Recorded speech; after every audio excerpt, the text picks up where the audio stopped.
Bila orang segan kita kerana kita punya pencapaian dalaman, baru kita punya suara orang dengar. Kalau kita sebuah negara gagal, orang takkan dengar kita, orang takkan pandang kita.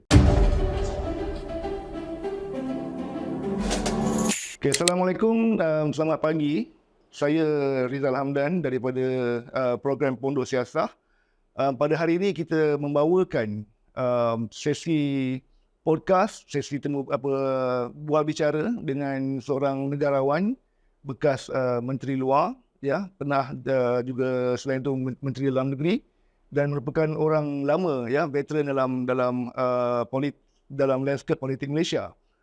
Pada hari ini kita bawakan sebagai tetamu khas Tan Sri Dr. Syed Hamid Albar untuk bersama-sama dengan kita membicarakan isu-isu berkenaan tentang sebagai contoh dasar luar, isu-isu global dan juga yang terkini, ya, isu-isu contemporary. Selamat datang Tan Sri, terima kasih banyak kerana sudi untuk bersama dengan kami pada hari ini. Saya mengucapkan terima kasih kerana sudi untuk menemu bual saya dan berbincang berkenaan perkara yang amat menarik pada masa ini, iaitu berkenaan dasar luar, peranan Malaysia. Jadi terima kasih banyaklah kerana memberikan saya ruang untuk bersama-sama bertukar pandangan. Ya, untuk pada sesi pada kali ini, ya, kita akan membahaskan beberapa isu dengan lebih santai kerana untuk makluman Tan Sri, program ini juga kebanyakannya tujuan kita untuk educate, untuk mendidik khususnya generasi muda, ya, generasi yang puli 18 dan sebagainya, untuk memahami bukan hanya dalam konteks politik domestik Malaysia tapi juga dalam konteks politik international dan juga isu-isu geopolitik lah khususnya yang sering mendapat tempat pada kalangan pendengar pada hari ini. Baiklah Tan Sri, yang pertamanya, ya, sebelum kita memulakan sesi perbincangan kita ni lah, boleh tak saya nak minta Tan Sri dulu menerangkan secara ringkas tentang latar belakang Tan Sri, ya, dalam keluarga, politik dan sebagainya lah. Okey. Terima kasih banyak. Saya anak ke-7 dalam keluarga orang tua saya. Syed Jaafar Albar, almarhum Syed Jaafar Albar dan almarhumah Sharifah Fatimah Albar. Dan yang nombor 7 daripada 12 orang adik-beradik. Yang masih hidup lagi adalah 9 orang, kan. So, jadi keluarga besar. Kita punya rumah ni biasa bising. Dan orang tua saya terlibat daripada politik daripada permulaan UMNO. Apa tu ditubuhkan, dia kerja dengan UMNO sehingga dia memainkan peranan yang berbeza-beza, peranan yang mustahak. Jadi memang saya dah terdedah kepada iklim dan suasana politik lah. Lepas tu saya pergi sekolah, mula-mula sekolah saya sekolah Melayu, saya pergi sekolah Melayu. Lepas tu dipilih untuk masuk sekolah orang putih. Sekolah orang putih kita panggil tu, jangan bukan sekolah Inggeris. Kita panggil sekolah orang putih. Sekolah orang putih, sekolah orang putih. Special Malay Class lah. Special Malay Class. Saya pergi Special Malay Class.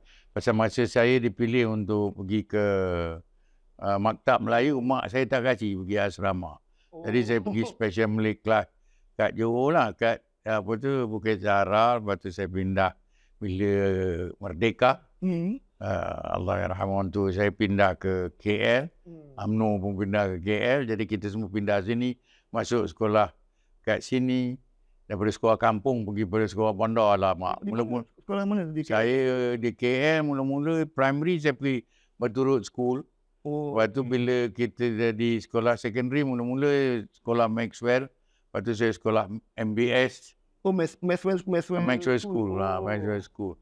Jadi kita, dan saya faham, kita orang selalu daripada, kalau daripada kawasan kampung ni, kita masuk kat sekolah-sekolah bandar, it will take time untuk kita menyesuaikan diri kita. Adjust. Jadi mula-mula saya tengok, saya selalu dalam top 10 lah, kadang dapat. Bila masuk sekolah dalam bandar dah, kita curu jauh nombor sampai kena kejar. Jadi kita kena kerja kuat sikit untuk mencapai tahap yang lebih baik. So begitulah, daripada situ saya habis form 5 saya kat MBS lah, MBS Kuala Lumpur. Habis MBS Kuala Lumpur, ayah anda saya hantar saya ke Australia untuk buat matriculation. Saya buat matriculation dalam setahun, lepas tu saya habis tu, saya masuk universiti di Australia, Monash University. Tapi saya tak suka subjeknya, saya ambil di Monash University, saya ambil, saya ni suka undang-undang. Saya ambil subjek ekonomi. Masa di mana? Mula-mula saya ambil subjek ekonomi. Jadi bila subjek ekonomi, dalam tahun pertama saya terkandas. Bila saya dah terkandas, saya tak berminat lah. Saya pergi ke, saya minta untuk saya bersetuju untuk hantar ke saya ke UK. Dia hantarlah saya ke UK. Minta maaf nanti, ini dalam tahun berapa masa di Australia tu? Australia dalam 60-an lah. 60-an. 60-an. Saya ni habis Cambridge. Masa saya pergi Cambridge 17 tahun 61 lah. Di Australia, lepas tu nombor 2 pergi masuk. Tidak, saya dalam 21 tahun saya dah graduate dah. So, jadi kerana saya tak minat dalam bidang tu, saya nak ambil undang-undang kat Australia, masa tu kita tak mengiktiraf. Kita tidak mengiktiraf kelayakan selain daripada UK. Bar kan. So, tak guna ambil tu. Nak ambil tu jadi buang masa. Lepas tu bila saya pergi ke UK, saya tak masuk. Saya daripada universiti, saya tak masuk universiti pasal saya nak belajar balik. Saya masuk buat A-level balik.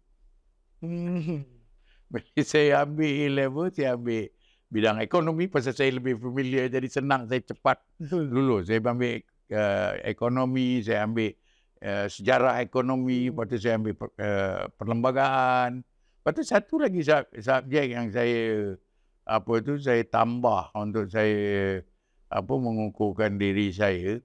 Saya ambil subjek Injil. Belajar berkenaan Injil. Religious studies. Saya ambil Christianity macam tu. Jadi saya ambil O-level, A-level.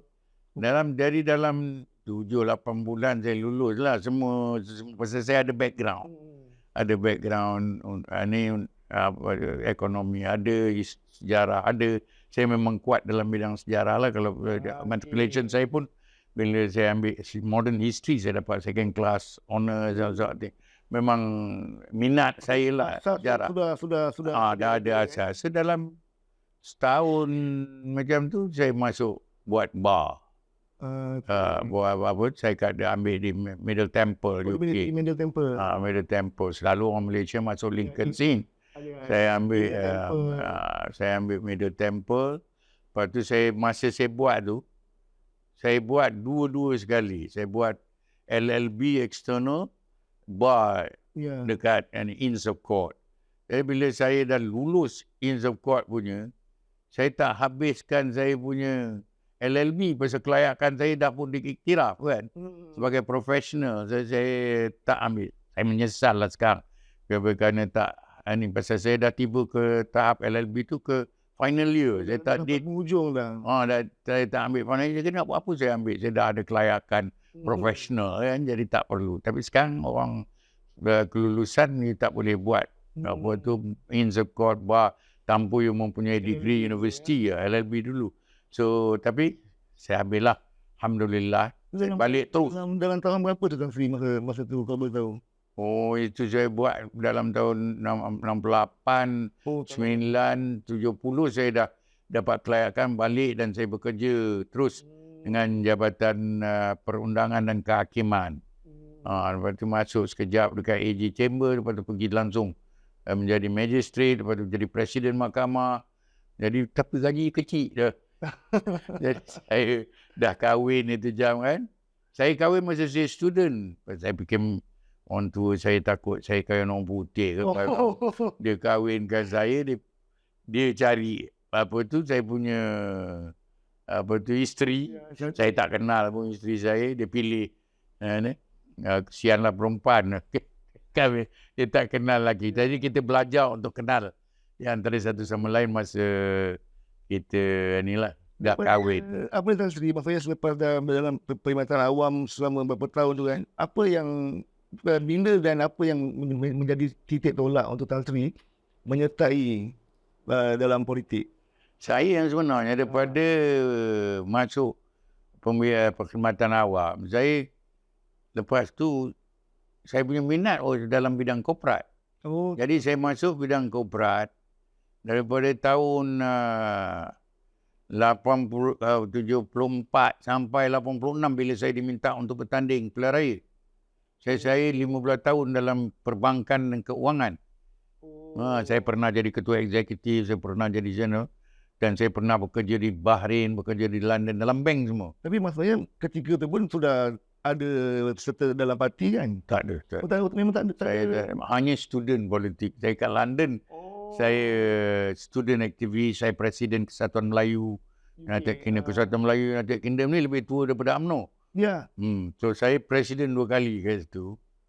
Dan lepas tu saya balik pun masih dalam jabatan perkhidmatan kehakiman dan perundangan. Kita tak boleh masuk politik.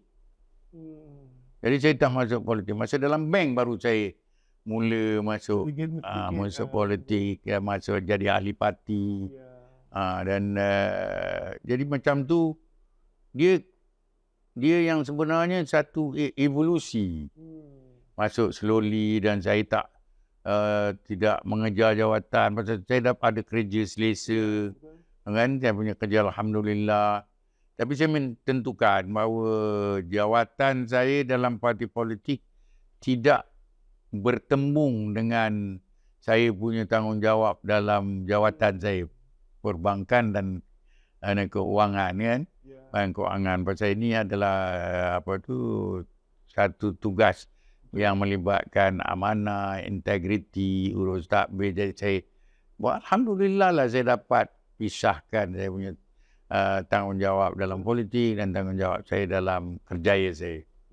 Dia selalu Tan Sri kalau macam menyebut nama Syed Hamid Albar, orang akan sinonim dengan sebagai menteri luar. Ya, saya sedia maklum yang Tan Sri juga ada berkhidmat dalam sebagai menteri dalam negeri dan sebagainya. Tapi antara yang selalu orang sebut lah, kalau sebut nama Tan Sri mesti sinonim dengan dasar luar, Wisma Putra dan sebagainya. Makanya Tan Sri, untuk soalan yang sambil kita bersembang-sembang ni kan, sebagai seorang mantan nombor 1 Wisma Putra, bagaimana Tan Sri melihat geopolitik dunia pada hari ini? Kita kena terima bahawa dunia ni adalah bukan sesuatu yang beku. Dia mempunyai kecairannya. Dia mempunyai pergerakannya. Dan pergerakannya dalam berbagai bidang. Politik, ekonomi, keselamatan, budaya, diplomasi. Jadi kita kena sentiasa mengikuti perkembangan yang terkini. Saya walaupun saya pernah jadi Menteri Undang-Undang, saya Menteri Jabatan Perdana Menteri, saya juga jaga badan-badan korporat kerajaan. Lepas tu saya jadi Menteri Pertahanan. Ini semua menjadi latar bila saya jadi Menteri Luar. Latar yang memberikan saya keyakinan, yang memberikan saya kefahaman terhadap isu-isu. Kerana dasar luar ni mempunyai hubung kait yang berbagai. Kita tidak boleh ambil dia sebagai satu jurusan atau linear aja macam tu.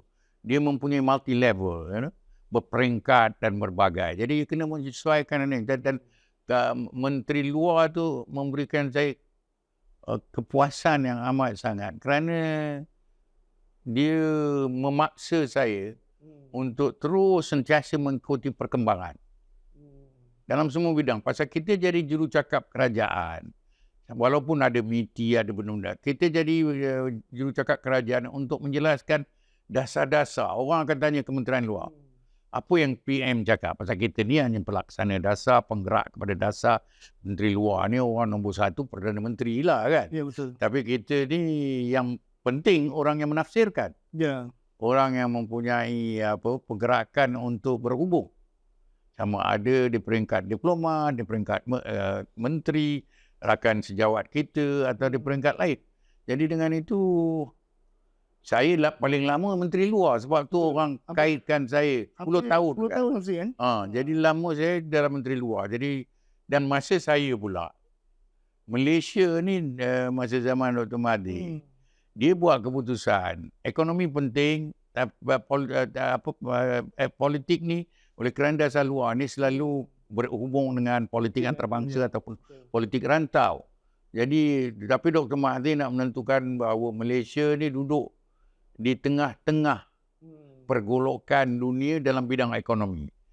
Kita berpegang bahawa kalau kita bagus, kuat ekonomi kita, lebih memudahkan kita untuk memainkan peranan dari segi dasar luar, kita punya keyakinan lebih. So, jadi kerana itu kita berasa bebas lah.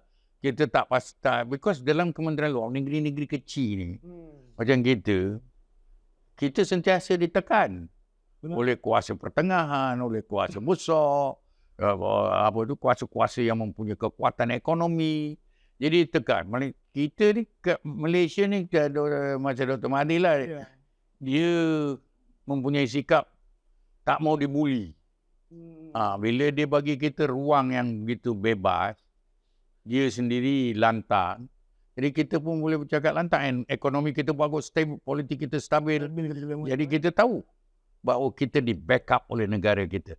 Kepentingan negara kita memberikan nombor wahid, nombor satu. Dan kita tak perlu takut pasal kita mempunyai kekuatan tersendiri. Tapi Tan Sri, sepanjang masa 10 tahun sebagai Menteri Luar kan, ada tak momen-momen yang kata orang tu sangat crucial lah dalam Tan Sri untuk menjadi sebagai seorang Menteri Luar? Momen yang mungkin ada diplomatic tension ke, yang mungkin Tan Sri kita bila kita masuk Malaysia ni, bila Dr. Mahathir ambil alih Perdana Menteri, dia ada Barat lah, kuasa besar pandang dia sinonim sebagai anti-Barat. Anti-Barat kan? Jadi bila anti-Barat ni, tekanannya lebih kuat pasal dunia dikuasai oleh Barat. Dan sama ada dalam bidang ekonomi, security, dalam keselamatan, dalam bidang diplomasi. Bangsa-bangsa bersatu pun, walaupun dikatakan bangsa-bangsa bersatu, tak ada bersatu. Yang apa yang diberikan dan diarahkan oleh negara-negara kuasa besar yang menang dalam Perang Dunia Kedua. Dia yang mencorakkan dan mewarnai, yang merangka bangsa-bangsa bersatu. Sampai sekarang kita tengok bangsa-bangsa bersatu sebenarnya, kita kena ikut Security Council, Majlis Keselamatan dengan veto powernya. 5 kuasa tu, P5 tu. Sedangkan patutnya dia berasaskan kepada demokrasi, negara majoriti dalam dunia yang bebas, yang berdaulat. Tapi itu bukan sesuatu yang dapat kita lakukan. Tapi kalau macam dulu, macam Tan Sri contoh kan, antara masa Perang Tendur lah, ini tahun 90-an, ya, saya pernah terbaca dalam memoir Tan Sri Kamil Jaafar, Ketua Serta Kementerian Luar, macam mana Malaysia masa tu dicuba dipengaruhi oleh US untuk tarik tali supaya sokong serangan kepada Iraq. Maksudnya pada itu adalah momen yang agak getir lah dalam dasar luar kita. Tapi ketika zaman masa Tan Sri sebagai Menteri Luar, ada tak momen yang macam tu? Maksudnya itu momen yang masa perang tu saya ada dalam. Itu dia resolusinya semua kan. Jadi dia soalnya kita dapat tekanan yang berbagai. Kadang tekanan tidak ketara. Kan dia bagi tekanan bila dia buat resolusi, dia nak kita menyokong resolusinya. Kita tidak bersetuju dengan sanction. Rejim sanction ni Malaysia punya Pendirian Dasar Luar, kita tidak bersetuju dengan sekatan. Dan kita tidak bersetuju dengan tindakan menggunakan tindakan militeri. Kita tidak bersetuju dengan kuasa veto. Itu jam kita punya itu. Jadi bila ada benda-benda yang kita ambil bertentangan dengan kepentingan kuasa-kuasa besar, P5. Dan P5 akan berjumpa dengan pegawai-pegawai saya, akan berjumpa dengan pegawai kita, dia cuba mempengaruhi kita untuk mempengaruhi kita punya pemimpin, macam-macam lah kan. Pegawai akan cuba mempengaruhi sama ada Menteri Luar ataupun Perdana Menteri. Ini biasa, dia sentiasa bergolak dan broiling lah, boiling or brawling. Dia jadi sentiasa, waktu saya fikir dia menjadikan menarik. Jadi kita mesti memainkan peranan. Yang kita memainkan peranan, apakah alat yang paling penting? Alat yang paling penting diplomasi. Itu memerlukan kita faham geopolitik. Geopolitik adalah apa pun you nak bergerak. Geopolitik bermakna geografi dan politik. Ya? Kedudukan kita, kealasan. Penting sekali kita buat sesuatu yang akan membolehkan kita untuk dihormati, disegani, kan? Walaupun kita negara kecil. Kalau negara kecil, kita duduk senyap. Kita akan jadi ini. Satu negara kecil macam Singapura misalnya. Satu negara pulau, kan? Tapi dia memainkan peranan yang penting oleh kerana idea. Betul. You memberikan idea. Sebab tu Malaysia cukup aktif di peringkat antarabangsa. Walaupun kita bukan negara yang besar, kita negara yang sederhana. Tapi dalam kesederhanaan negara kita yang saat ini, kita punya suara sentiasa didengar dalam isu-isu yang mempunyai kepentingan internasional dan juga tanpa menjejaskan kepentingan nasional kita. Betul. Jadi dengan itu orang hormat Malaysia. Tapi Tan Sri, ketika waktu tu juga kan, Malaysia ni, saya masukkan dengan rantau ASEAN lah, ya, rantau Asia Tenggara, pernah melalui zaman yang agak mencabar dan menarik lah pada saya kira. Antara dia contohnya macam 99 muncul Timor Leste daripada Merdeka, daripada Indonesia, dan juga perubahan politik yang berlaku dekat Indonesia, Malaysia sendiri pun.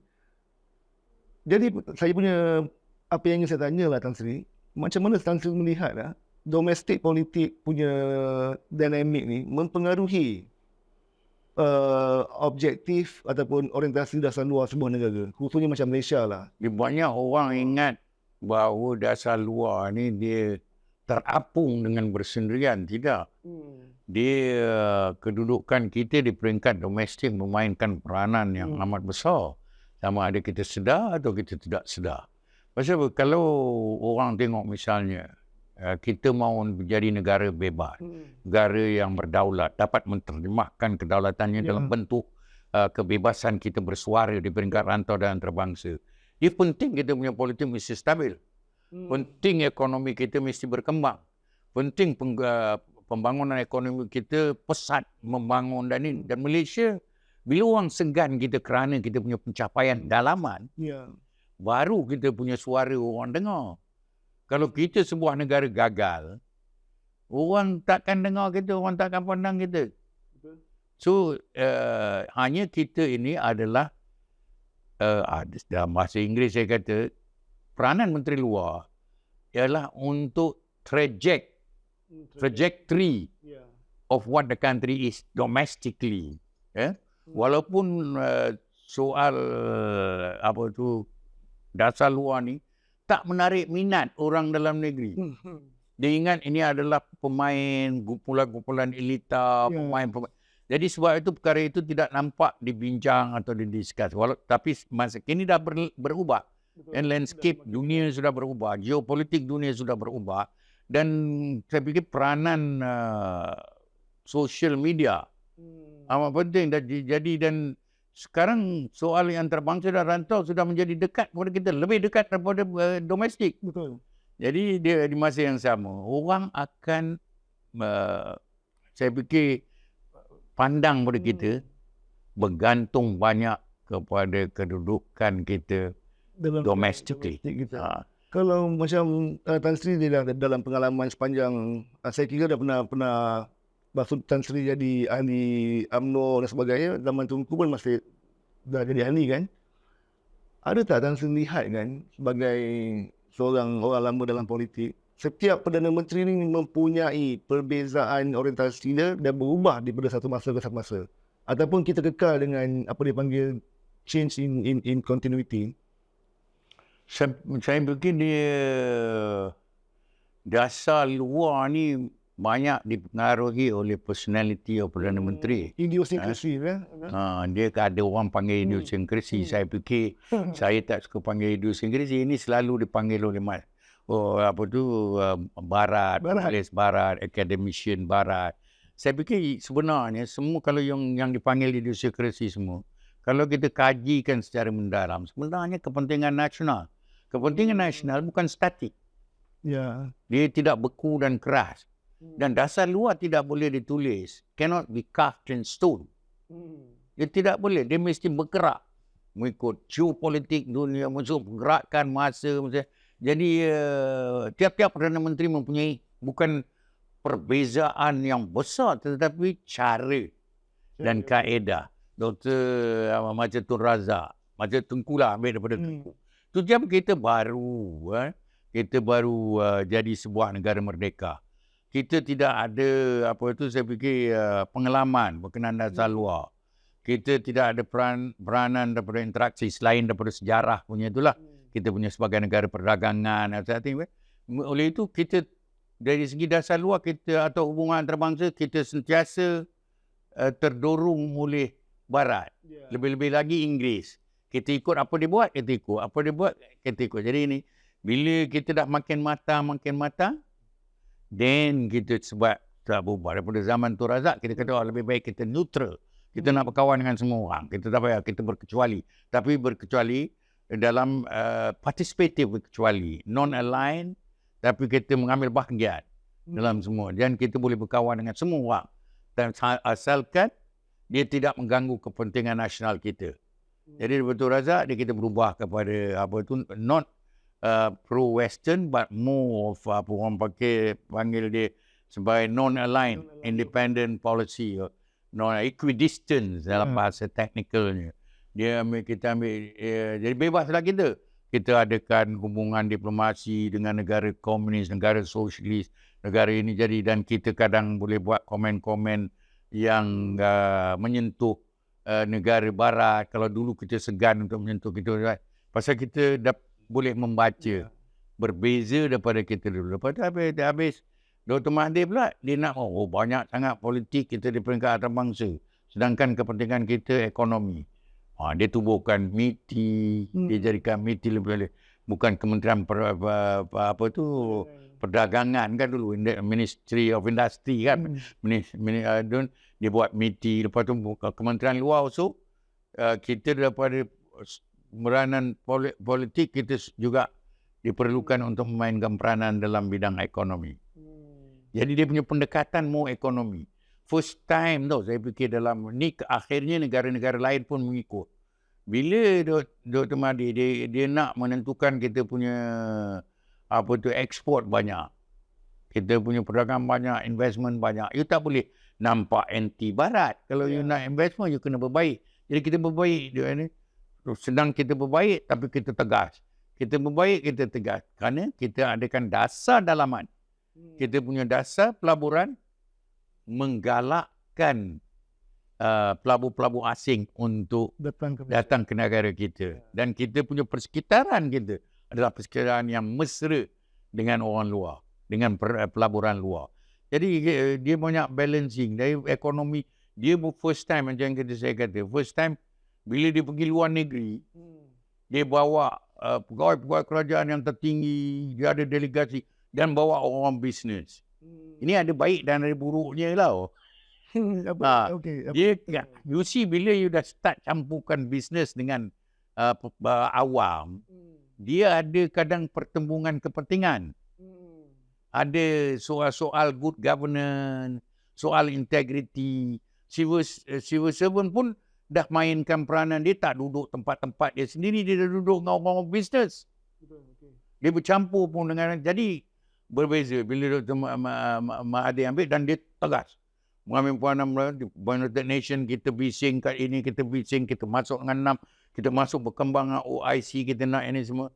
Kita dengan negara barat, negara maju, kita buat kita nak perdagangan dan pelaburan daripada dia. Bila kita tengok kita bergantung kepada suatu benua, tidak bagus, kita tukar, kita kata buy British last misalnya.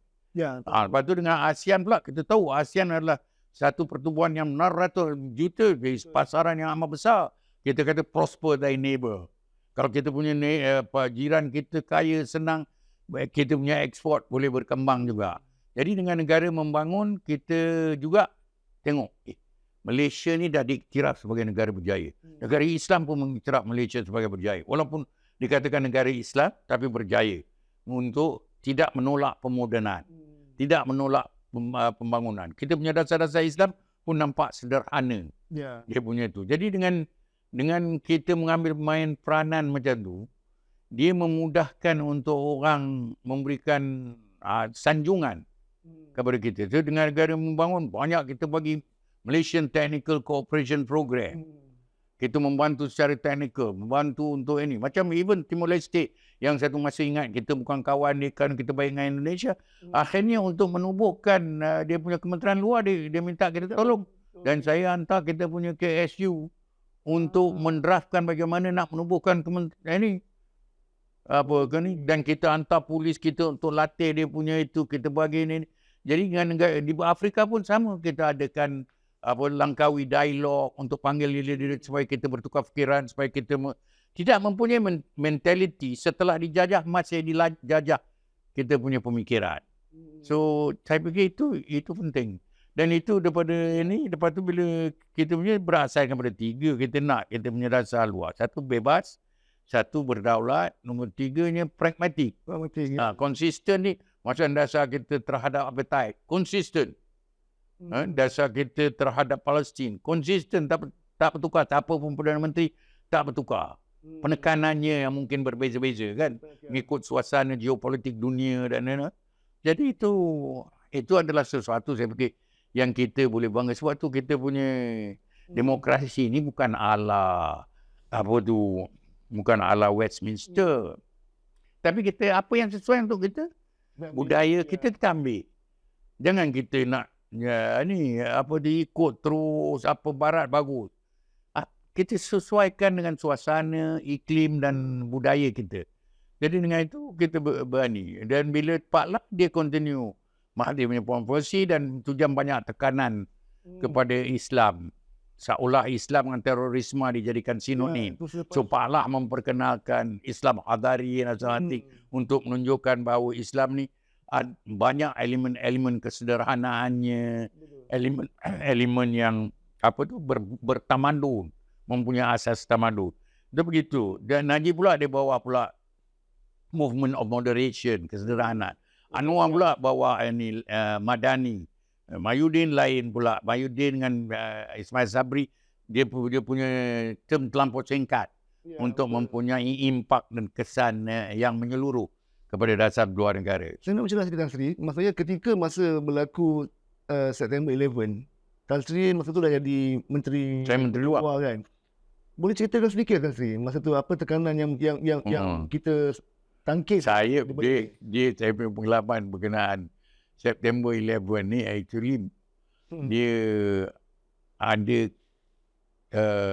yang istimewa. Pasal masa tu kita ada nak membuat lawatan rasmi ke Rusia. Dr. Mahathir. Jadi selalu sebelum Dr. Mahathir pergi, kita menteri advance party lah. So kita pergi ke London. Daripada London kita akan ambil London ke Moskow ambil ni. So bila kita tiba di September 11 tu, kita tiba di Airport Heathrow. Airport Heathrow, kita punya High Commissioner kita datang. Oh, sir, World Trade Center has been bom ke apa ke, there is something ini. Terperanjat kita dia kata, dia cakap World Trade Center. Mana kat? Dia tak sebut New York mula-mula. Kita ingat kita punya deputy. Lepas tu dia sambung. Dia kata, oh ini yang kat New York. Lah, apa kita nak buat Semua dan macam-macam statement kita dapat baca saat ini. Kita pergi keluar daripada airport, kita check in dalam hospital, telefon Dr. Mahathir. Kita kata kita kena cancel kita punya ke Rusia. Bila kita cancel dan kita balik, pasal keadaannya semua dunia tidak ada membincangkan lain tapi berkenaan soal itu. Jadi untuk buat lawatan bilateral dua hal tak sesuai. So Tun punya lawatan ke Rusia pun dibatalkan. Tapi lepas tu kita tengok, because America, you are with us or not with us. Dia buat macam seolah ada crusade di antara Islam. Presiden Bush tu dia punya statement yang mula-mula tu, you know, dia ambil pendekatan yang berbau anti-Islam. Dia menyalahkan Islam, kan? So tekanan kepada dunia Islam teruk. Dalam forum-forum antarabangsa, dalam ini kita kalau pergi airport, pergi mana-mana daripada negara-negara Islam diperiksa, dicek keselamatan yang paling teruk sekali, paling ketat sekali. Jadi dia lahirkan Islamofobia. Dia melahirkan anti-Islam, bukan anti-teroris. sebenarnya anti-Islam lebih daripada anti-teroris. So, saya fikir pengalaman tu mengajar kita, kan, kita nak bahawa seharusnya mereka ni bukan buat kenyataan-kenyataan yang menunjukkan mereka anti-Islam. Patut mereka mengkaji apa sebab benda-benda ni berlaku. Jadi kita dalam hubungan teman, kita ada yang salah sebuah negara yang katakan terorisme tidak seharusnya dikaitkan sama dengan Islam. Itu adalah perbuatan individu atau perbuatan kumpulan. Dia bukan perbuatan daripada agama. Jadi itu kita menumpukan banyak masa untuk membetulkan imej tu dan kefahaman orang, penerimaan orang. Dan ini dilakukan oleh Barat dengan secara sengaja. Dan dia nak mengheret negara-negara Islam kepada suasana yang kita berasa bersalah. Ini sekarang dah banyak kita tengok kejadian yang menunjukkan bahawa kejadian tu pun memang dirancang. Bukan dilakukan oleh kumpulan-kumpulan Islam, dirancang oleh mereka sendiri, kumpulan-kumpulan. Jadi banyak pengalaman yang kita dapat yang pahit lah. Pahit betul kita masa tu je. Kita dipandang sinis, kita dipandang dihina, dan kita ikut semua dia punya arah tau. Kita tunduk dia punya arah. Suruh adakan ni, sampai dalam kapal terbang tak boleh makan, kena makan dengan sudu plastik. Tak boleh bawa sudu bersih, tak boleh bawa apa-apa ni. So, kalau negara semua kita percaya apa dia punya naratif. Jadi masa tu kita dalam keadaan berasa bersalah. Apologetic. Naratif dia yang buat. Kita tak dapat buat naratif. Ini sekarang pun kalau kita tengok peperangan ni, tak ada terjadi dalam sejarah manusia di mana negara-negara besar terlibat dalam genosid. Melibat dalam menyokong genosid. Ini dia berlaku sekarang. Sedangkan orang yang menyokong genosid ini suruh nak minta gencatan senjata. Apa lagi bercakap macam mana yang nak kita, sedangkan dia bagi senjata untuk membunuh. Jadi tapi sekarang bezanya daripada geopolitik dulu ialah ada social media. Jadi naratif dia dah tak dapat menulis naratif dia. Kebenaran keluar. Kita dapat sumber yang berbagai-bagai daripada berbagai kumpulan, daripada berbagai individu, negara. Sebab itu saya fikir ini adalah satu perkembangan yang baru di mana Barat mula tidak merasakan mereka tidak boleh lagi untuk menguasai naratif rantau, dan ini dalam hal geopolitik. Sudah banyak lagi sources yang lain. Banyak ada dia punya tu. Kebenaran dah mula ini. Orang pun dah tahu siapa Israel sekarang. Kalau dulu orang tak kenal pun Zionism ni, mana orang. Ini sekarang orang dah kenal Zionism, orang kenalkan ini, orang tahu itu. Jadi benda-benda ni menjadi pengajaran dan iktibar bagi kita untuk berjaga-jaga dalam negara kita. Kita kena tentukan bahawa dasar luar kita kena bebas. Kita untuk bebas dasar luar, kita mesti kuat. Kita mesti bersatu. Ekonomi kita mesti kuat. Politik kita mesti kuat. Itu yang paling penting. Kalau macam konteks sekarang Tan Sri kan, kalau macam kita lihat lah, antaranya, ya kita memang daripada dulu konsisten dasar kita menyokong Palestin.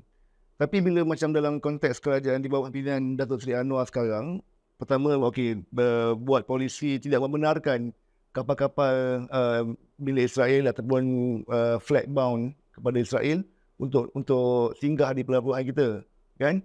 Dan kita juga jelas memberikan sokongan kepada bukan hanya Hamas, kepada rakyat Palestin di Gaza tanpa belah bagi. Dan disebabkan itu sendiri, macam di tahun lepas saya rasa kita dah dapat nota bantahan dimasyur daripada US hampir berapa kali, 3 kali, 2 kali mungkin. Ya, tak mesti rasa lah kan. Adakah ini boleh memberikan implikasi yang negatif kepada Malaysia dalam nak menjadi sebuah negara yang lebih progresif dalam dasar luar sekarang? Dia hubungan antarabangsa ni ada keunikannya. Jangan kita takut. Lalu kalau kita berani, kita sekarang dah ada collective view. Bukan sahaja di kalangan negara Islam, tapi also di kalangan negara-negara yang mempunyai kemunasabahan dari segi melihat kezaliman, melihat kekerasan, siapa yang bersalah. Jadi kita tidak perlu takut. Kalau ada memanglah dia hantar surat biasalah. Dia setiap kali dia orang hantar surat, kita ambil thank you, we have received your letter with ni. Apa yang kita nak surat, dia nak hantar surat, kita terima surat. Tapi tidak bermakna kita bersetuju. Ya. Dia dengan dia punya kandungan, dengan dia punya allegation. Kalau nak betul-betul boleh bawa ke peringkat antarabangsa, mungkin negara-negara barat banyak komplisit dari segi undang-undang. Kita hanya perlu menghormati undang-undang antarabangsa, kita menghormati segala cara diplomasi, kaedah diplomasi. Jadi saya fikir dia akan terus memainkan peranan untuk menekan kita dan menekan kita dari ini. Tapi jangan lupa tahu, kali ini kita tak boleh panggil Hamas ni sebagai kumpulan pengganas.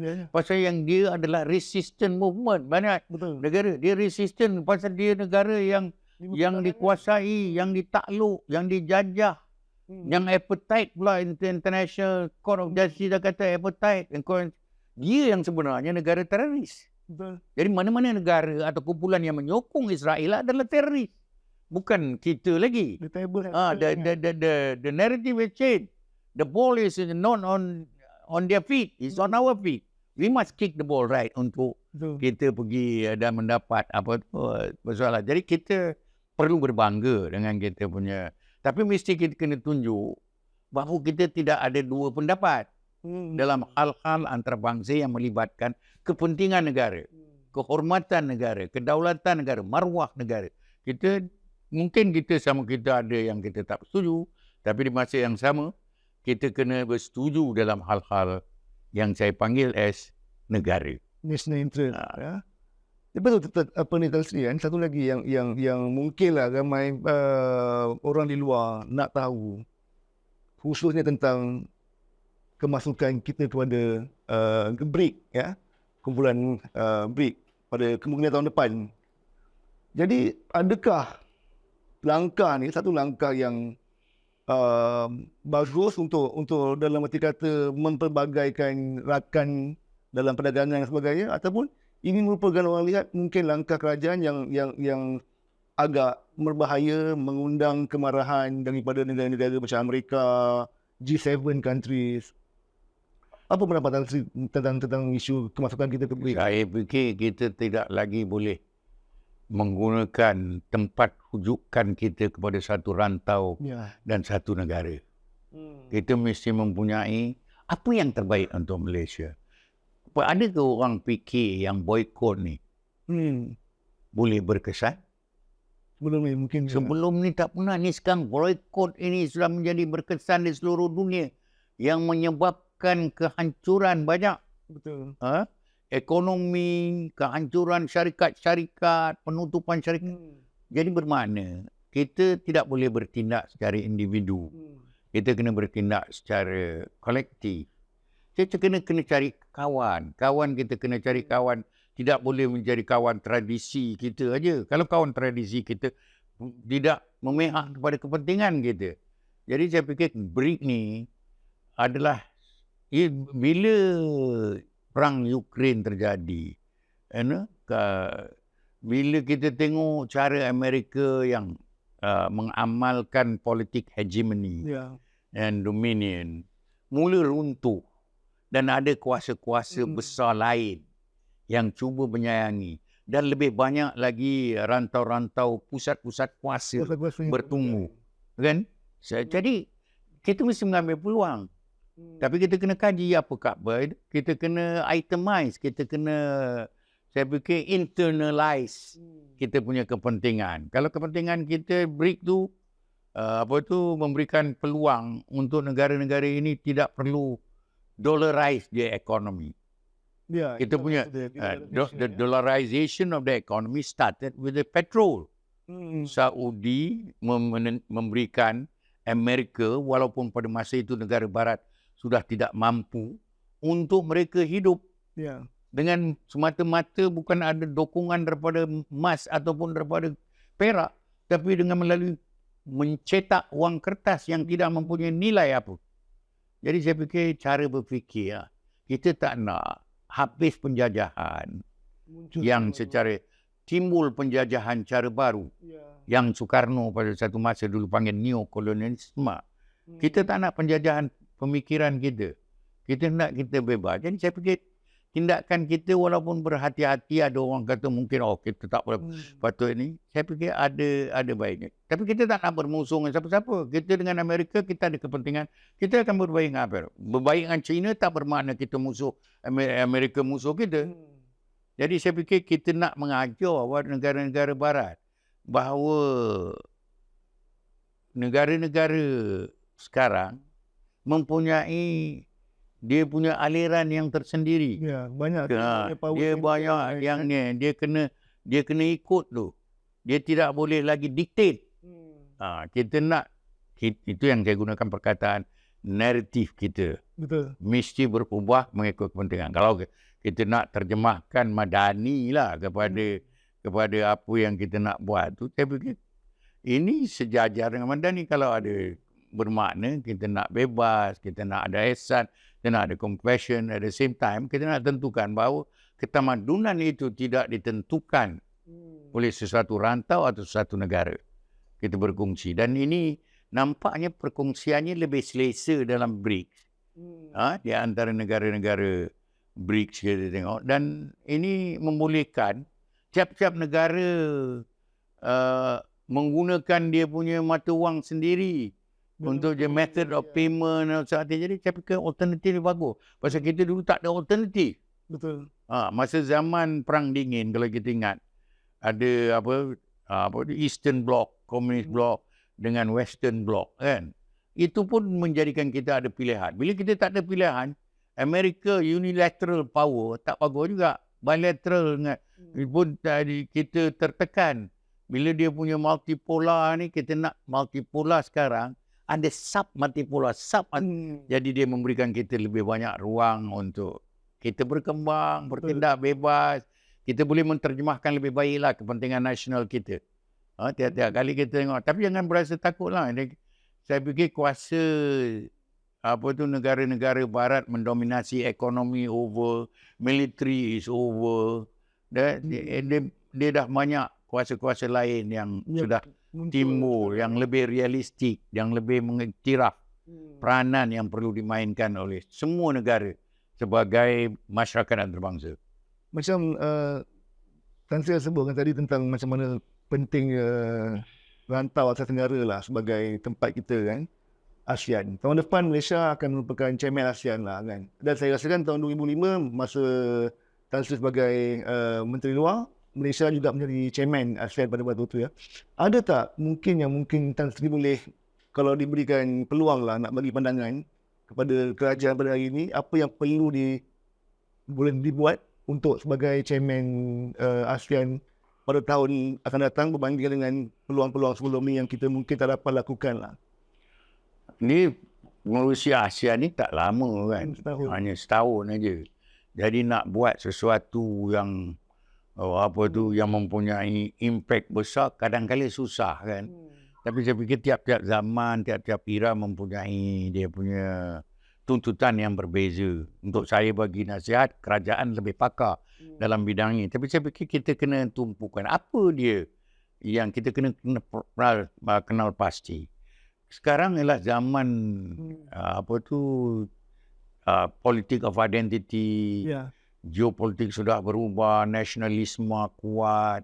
Jadi kita patut pilih subjek-subjek yang menjadi rintangan dan halangan. Satu subjek yang menjadi halangan kita tak dapat selesaikan dan satu demi satu ialah Myanmar. Myanmar dia sebahagian daripada ASEAN. Kita tak dapat keluarkan Myanmar, maka jadi sebahagian daripada Asia Tenggara. Lepas tu kita ada pula Timur Leste dah masuk dalam tu, sebuah negara yang perlu menyesuaikan kepada rantau Asia Tenggara. Dan lepas tu kita ada pula soal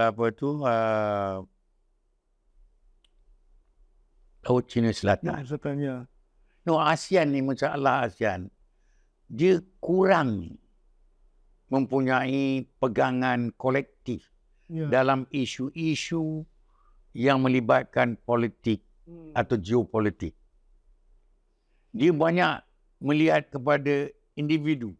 Ekonomi boleh, daripada yang lain semua tak ada. Jadi Laut Cina Selatan ni bukan sahaja negara yang mempunyai tuntutan bertindih dengan China. Patut kita memandang ini adalah kepentingan ASEAN. So saya fikir Malaysia should focus on conduct of the South China Sea. No, China juga mesti menjadi bukan saja pemimpin. Kita terima kepimpinan China mainkan peranan yang penting. But China juga kena mengiktiraf bahawa dia tu sah jadi macam Amerika yang mahu pandangan dia saja yang diterima. Dia punya cara pendekatan dia saja yang diterima. Iaitu pendekatan dia, dia tak terima law of the sea, UNCLOS. Sedangkan dia adalah treaty punya partner, signatory. And then dia bersetuju, dia akan buat code of conduct, dia akan menstamkan kita. Dia tak boleh bincang South China Sea ni mengikut history. Sedang Mahkamah Undang-Undang Antarabangsa menolak pendekatan itu. Jadi kita nak China behave masa China macam dululah sentiasa. Dia adalah sebahagian daripada kita. Kalau kita elok, dia pun elok. Tapi kalau dia melahirkan kepanasan dalam kawasan kita, dia tidak memberikan kebaikan secara jangka panjang untuk China. Dan ini akan membolehkan negara-negara barat untuk melaga-lagakan kita. Betul. Dia memainkan peranan. Jadi saya fikir ini boleh kita concentrate conduct pasal kita punya hubungan baik. Tapi kita tak bermusuh dengan Amerika. Amerika jangan sangka bahawa kita baik dengan China, kita bermusuh. Kita kena tengok kepentingan kita pasal China memainkan peranan yang betul bermakna dalam ekonomi, dalam politik, dalam peringkat forum-forum antarabangsa. Jadi kita fokus on that one. And then saya fikir kalau bolehlah masa zaman kita cuba melahirkan lebih keasianan.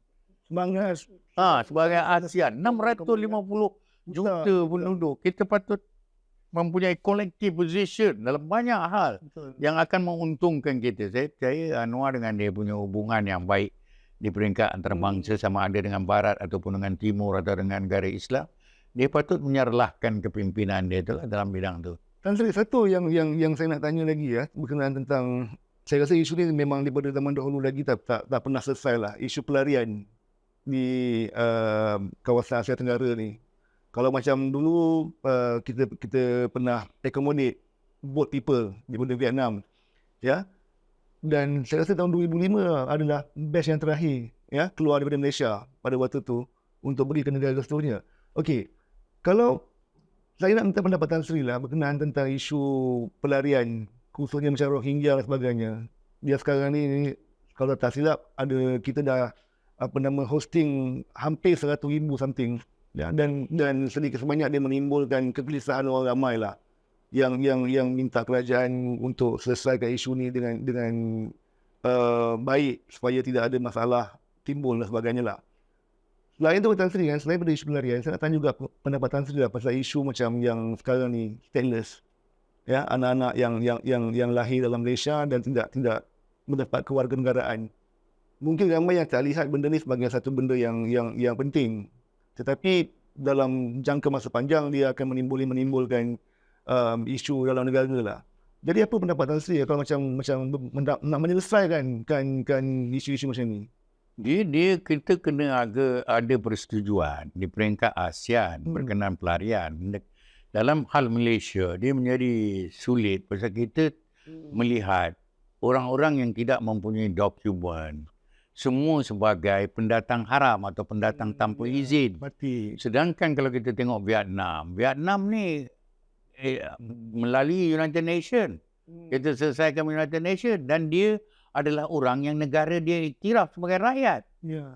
Jadi bila benda itu selesai, konflik selesai, peperangan selesai, kita boleh hantar dia balik atau pergi ke negara ketiga. Ini sedangkan orang-orang ini Myanmar tidak diiktiraf sebagai rakyat. Jadi dia jadi stateless, dan stateless pula kita bila dah ada kat dalam negara kita tak boleh mengantar kepada negara asal dia pasal negara asal dia tak mau terima. Dan kita menjadi tanggungjawab kita. Jadi saya kata kita kena bekerja keras lah untuk menentukan satu dapat penerimaan perubahan dasar daripada ini. Untuk ambil balik orang-orang dia ni. Orang-orang ni pun nak balik, bukan nak duduk sini. Dan ada orang mengambil main peranan politik menyocokkan negara kita ni. Kalau kita tengok, bila tu Razak pergi 1974 ke China. Berapa banyak lepas tu bila dia balik, stateless Chinese became citizen. Stateless Indian became citizen bila kita. Jadi kita memang kita memang ada cara dan kaedah. Dan orang-orang masa kita buat ini ada dokumen orang-orang Aceh. Orang Aceh tu kita bagi dia dokumen pun. Ini tak boleh bagi dokumen pasal negara asal dia tak terima. Tak terima dia. Jadi kita kena betulkan dan rantau kita. Itu adalah diharap kita akan terima. Malaysia kena mainkan peranan untuk mendapat penerimaan. Orang-orang ni adalah sebahagian daripada rakyat dia. Yang ada kat Bangladesh lagi 1 million lebih. Saya pergi tengok di Cox's Bazar. Saya pergi tengok Cox's Bazar baru ni, saya pergi ke Cox's Bazar. Dia punya orang ni semua nak balik. Bukan dia nak duduk kat negara ni, tak ada masa depan, tak ada tak ada pelajaran, tak ada itu kan. Itu jadi soalnya kita mesti mencari penyelesaian. Jangan mencari dah cukup komen dan statement. Dia mesti ada cara untuk menyelesaikan. Lagi satu berkenaan stateless. Macam saya fikir stateless Filipin ni. Misal stateless Filipin. Dulu tak ada sempadan. Betul. Orang masuk dia ada saudara belah sana, dia ada saudara belah sini. Macam kita dengan dia masuk pasal Indonesia tak ada sempadan. Saya fikir orang-orang kita mesti mengambil pendekatan orang-orang yang dah jadi. Dah duduk situ, lahir situ. Dia bangkit bila negaraku dinyanyikan. Dia bangkit bila bendera. Dia tahu hanya bahasa Malaysia. Dia sayang hanya Malaysia. Orang budak-budak ni semua, dia tak tahu mana negara lain melainkan Malaysia. Jadikan di negara lain pun buat macam tu. Jadikanlah mereka warga negara satu kita selesaikan. Yang Filipin boleh nak ambil balik. Yang tak ada, kita selesaikan. Jangan kita tinggalkan dia. Dan jadi social as well as criminal problem. Masalah jenayah dan juga masalah sosial. Orang ni orang jalanan. Apa kita ni? And then dia punya tak ada pelajaran. Sedangkan orang-orang ni kadang kita boleh gunakan dia terbaik. Even kalau kita buka ada dasar, kita ada dasar pelarian misalnya. Kita bagi dia kerja, saya tengok angka-angka yang menunjukkan dia boleh menjadi sumber ekonomi yang terbesar daripada illegal yang orang-orang masuk, pekerja asing yang masuk, dibawa masuk tanpa apa-apa dokumen. Ya. Dan kita nak mengelakkan perdagangan manusia. Betul. Bila tak ada benda ni kita tak selesaikan, kita tak ada dasar atau master plan berkenaan sama ada kita panggil orang pendatang tanpa izin atau kita panggil pelarian ke apa. Kita sekarang tak mengiktiraf Refugee Convention 1951. Yang 61 kita tak sign. 1961 punya protokol ke apa. Kita tak sign. Tapi dia ada dalam negara kita. Jadi dia boleh dieksploitasikan, orang lain boleh. So macam-macam masalah lain timbul. Elok kalau kita cari pendekatan untuk menyelesaikan. Masa depan kita jagalah betul-betul. Dan ini sekarang, kalau orang yang kita dah buat read ni semua, saya tengok. Ya. Ni negeri Arab dia orang very simple.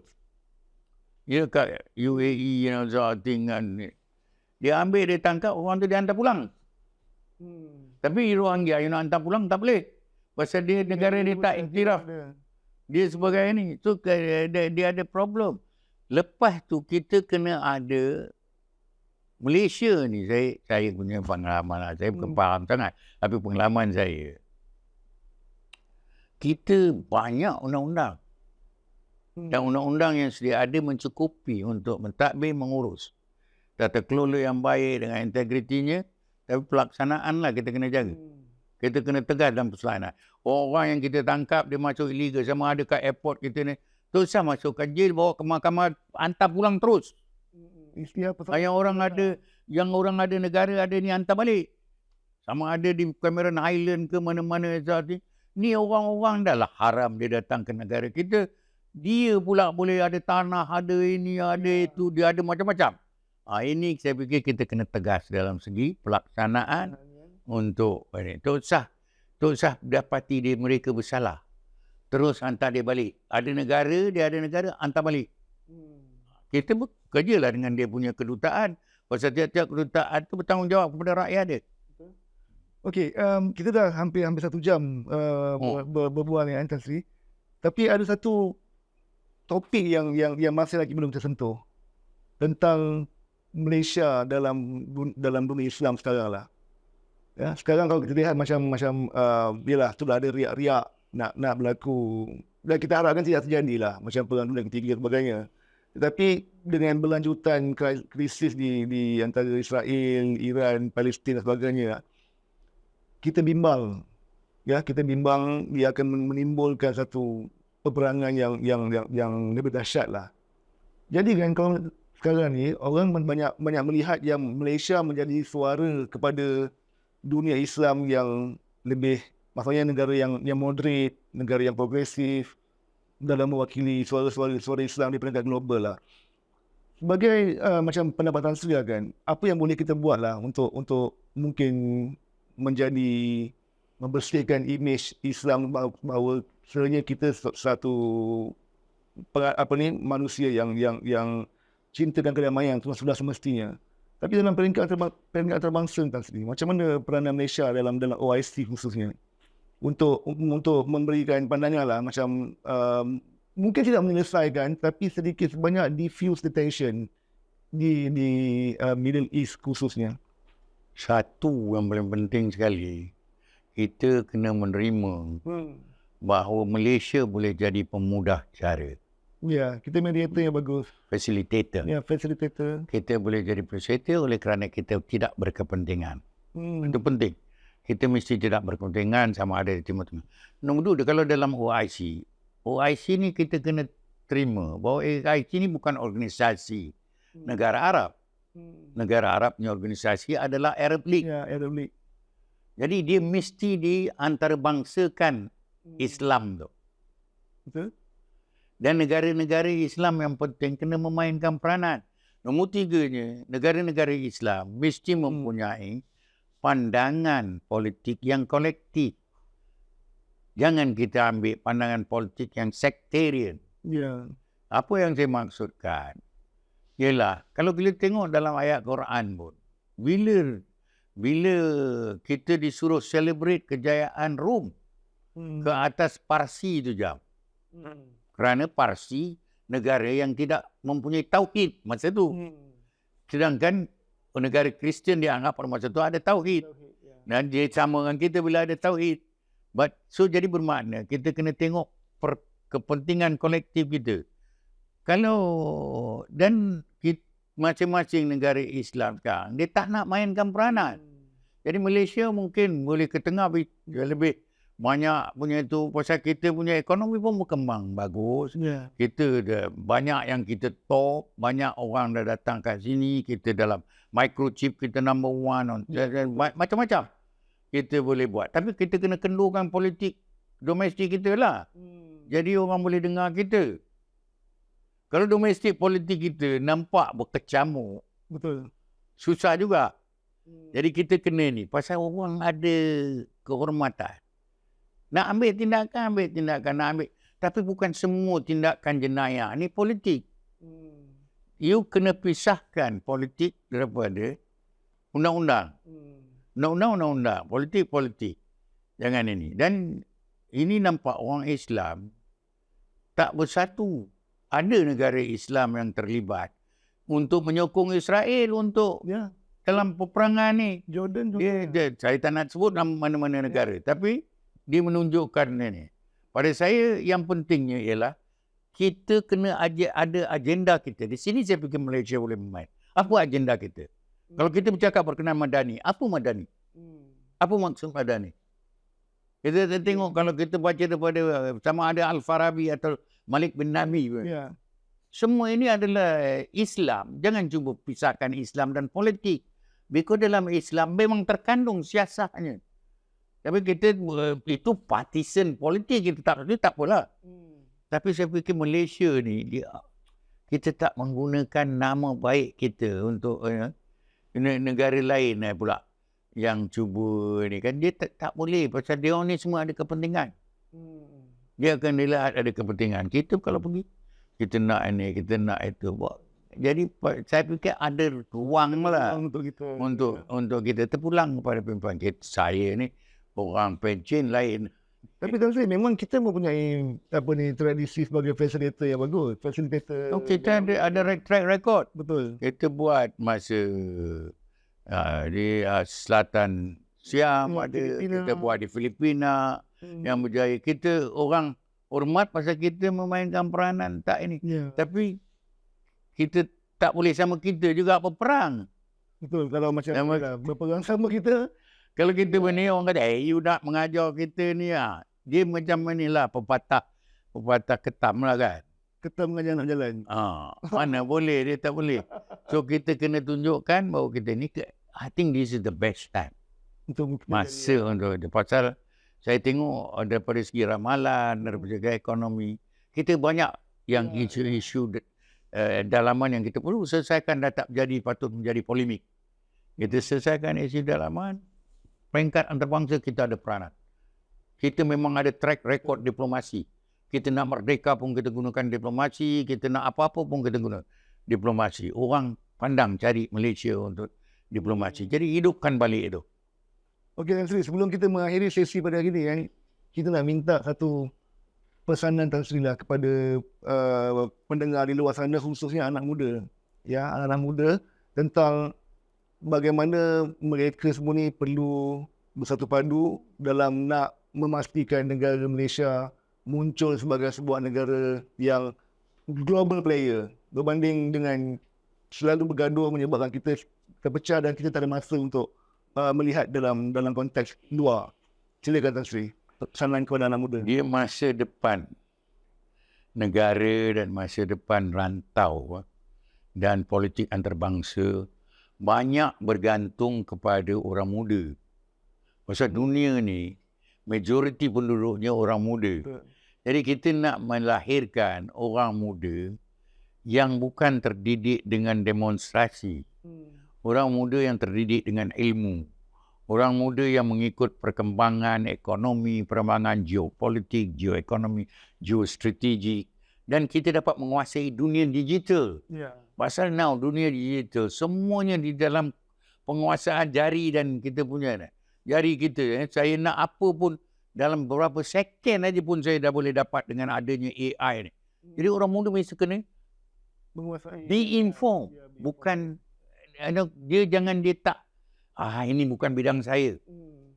Akhirnya semua bidang kita, dia mesti tahu apa yang terjadi di dekat dia, pertengahan dia dan jauh daripada dia. Kerana ini semua mempunyai pengaruh. Dan kita adalah semua negara, alhamdulillah Allah bagikan macam-macam. Kita iklim kita pun boleh katakan bagus walaupun perubahan kita ada terkesan dengan perubahan iklim.